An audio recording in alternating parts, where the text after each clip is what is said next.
You rolled on that tube. What do you want? What do you blokes want? I'm gonna go investigate back room for a shine spray. Alright, now. Bomb, dude. Talk. You seek Admiral Bobbery? Never heard of the gent. Take your search elsewhere. And he unlocks the door from outside, because normally that'd be locked. Now away with you. Well, alright. I just want to see who you are, though. You make me curious. That's a bomb sailor. The workers at the edge dock say he's some kind of legend. Heard he was stubborn, but who knew he'd give us so much trouble? Seriously. Unless Professor Tinkley frankly could tell us something about him. So he's a sailor and he's legendary. But he says he's not that Bobbery, so that means he must not be. Alright, let's go tell Frankie. Let's ask Frankie frankly, where Bobbery lives. Hey, Frankly, do you know where Bobbery lives? Bobbery? That old sea dog lives in the east side house right next door. They say he was a great and important sailor long ago. Bobbery!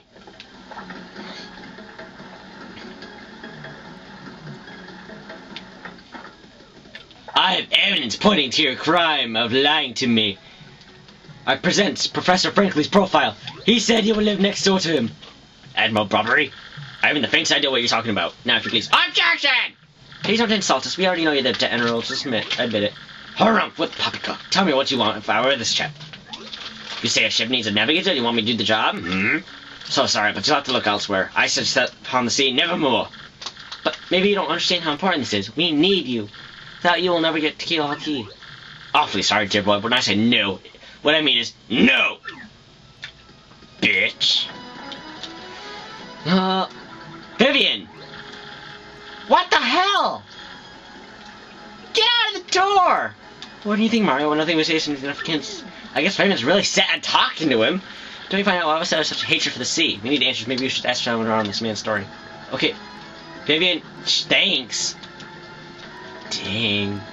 Finally gets out of the door. I guess you wanted to rough him up a bit. Alright, let's just go to the bar and then... I mean, what can you do when you have troubles except go to the bar?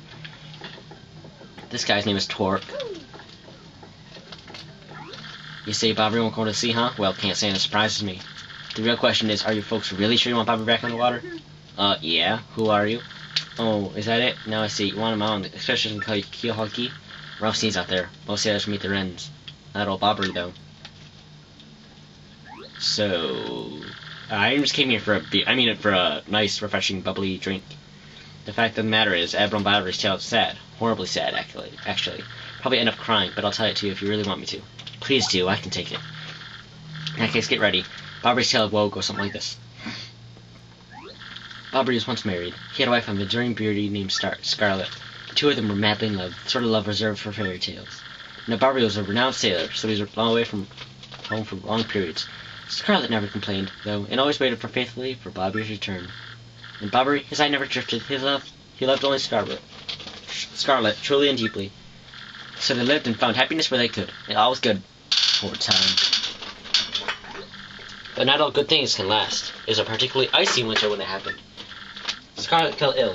A virus? A passing cold? No one knew. But it soon turned serious. Bobbery, at sea in a long, lonely voyage, knew nothing of his bride's suffering. By the time he returned, Scarlet had succumbed. She was gone. Nintendo? Having somebody die? Jeez. Bobbery, of course, blamed himself. My loving wife perished because of me.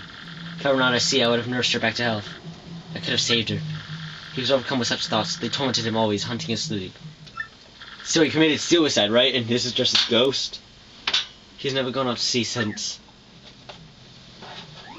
I can't imagine what that poor man went through. No wonder he won't sail. You all know his tale now, so tell me, do you still want him to return to sea? Yes, we had no choice. Very well, I understand. If you're that determined, then I'll give you this. Whoa, what's he getting? You got a letter that Scarlet wrote to Bobbery on her deathbed. Wait a minute! So you're telling me you, whatever your name is, on her deathbed, Scarlet wrote Bobbery a final letter. You hold it in your hands. I don't know what's written inside, but I can tell you what. She told me as she lay dying. If I should succumb to this plague, and if my life should blame himself for my death, then give this letter to him so he may hear my voice. It was her last request. I want to stop Bobbery in misery, trying to forget the pain as he mourned his wife. I just couldn't bring myself to present this letter to him. I've regretted it ever since. Please, take this letter into the tea. I was too cowardly to do. Take it to Bobbery. Thank you so much, Podley. We'll deliver the letter. Don't worry. Ready, Mario? Wait! You telling me Scarlet had her last request to deliver this letter to her husband as she lay dying, you decided to not give him this letter, which could have made him go out at sea anytime, not dealing with all this trouble, probably making me not be able to forget, and all just because you were too scared to hand it to him. You're a bitch! Okay. Here, I've come back to finish your cyclock. I mean, get you back on sea. What? Oh, by Blabberton's beer, not you again. No matter how many times you treat me, my stance is firm. Now away with you. I have this. The bitch at the pub wanted me to give you this after 6 years or whatever. Pardon, a letter for you say, for me? Yeah. What? Scarlet? This is Scarlet's handwriting. Scarlet. My love, if you're reading this letter, then I'm no longer by your side. As fate has stepped between us, I've decided to write you this letter. If you're reading this, I must have passed away while you're out at sea. I can only assume you'll blame yourself for it, my sweet Bobbery. Although my life was short, you gave me more than a lifetime's worth of joy.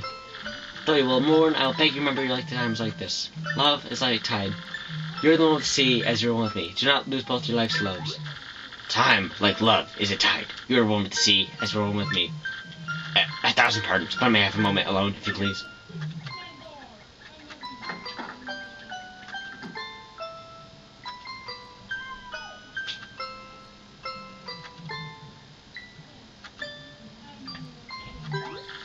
Yes, love, I was happy, my sweet, sweet Scarlet. I love you still. What are you doing back there? Now then, you were looking for a navigator, I believe? Bound for Keelhockey? Yeah. A rumph. If you think an old sea bobber like me is what you need, then let's shove off. Admiral Bobbery, wonderful. Yay! Admiral Bobbery, join us as a navigator to our ship to go to Keelhockey so we can get the star so we can present in the game. The ship's in the hurdle, huh? I must inspect her before we leave. I shall meet you there. Why don't we just go together? Move. Alright, everybody. We are done with the... email. Petunie, go away. Let's see what she says. Alright. Now back to what I was saying before I got rudely interrupted by Petunie here. Next time on Paper Mario, 1000 Year Door, we're going to be starting Chapter 5. This is Attorney at Law, signing off. Let's see if Lumpy is gone or back or whatever. He is gone. So basically, you have until the end of Chapter 4 to hand in that money. So you have Chapters 2 and 3. Basically. I should save. Okay, next time on 1000 Year Door, we're going to start Chapter 5. We're going to head off at sea. So, goodbye.